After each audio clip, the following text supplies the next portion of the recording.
syukur mah syukur bahasa orang terima kasih.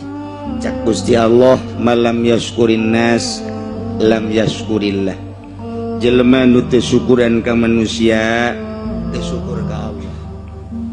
Jadi urang bersyukur teh kudu ka jelema heula eta teh sareng ka Allah.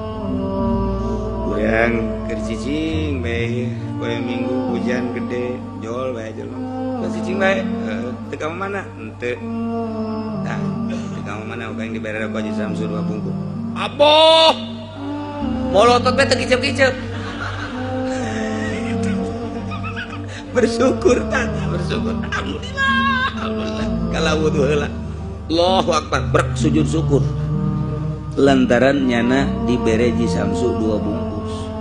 Dek beuli hujan, duit teu boga, aya jol aya pohara jasa.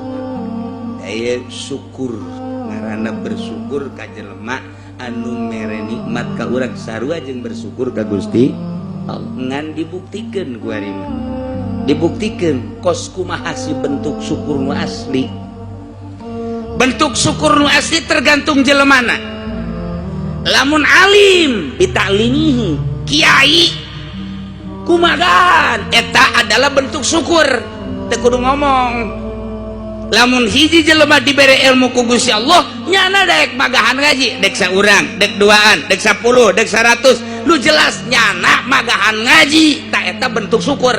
Mun dibere ilmu teu daek dibikeun ka batur, kufur ngaranna. Lantaran aya nikmat pemberian ti Allah teu daek dibikeun ka batur, kufur nikmat. Dibere ilmu ku nyana ku Gusti Allah tapi teu daek dikembangkeun ilmuna. Geus alim bitalimihi, lamun aya kiai daek magahan ngaji eta ngaranna bentuk syukur. Geus syukur teh eta ka murid, alhamdulillah aing aya sia ngabaturan aing ngaji, aing bisa nyodakohkeun ilmu ka sia. Eta ka jelema tah bersyukur ka santri, bersyukur ka jelema nu daek kehadiran, hakikatna mah eta teh syukur ka Gusti Allah. Geus teh kudu diomongkeun Gusti Allah bersyukur ka dinya teh sarua jeung ka Allah. Malam yaskurin nas lam yaskurillah. Jelema teh syukur ka manusia, teh syukur ka Gusti Allah. Bentuk syukurna mun dibere ilmu pagahkeun.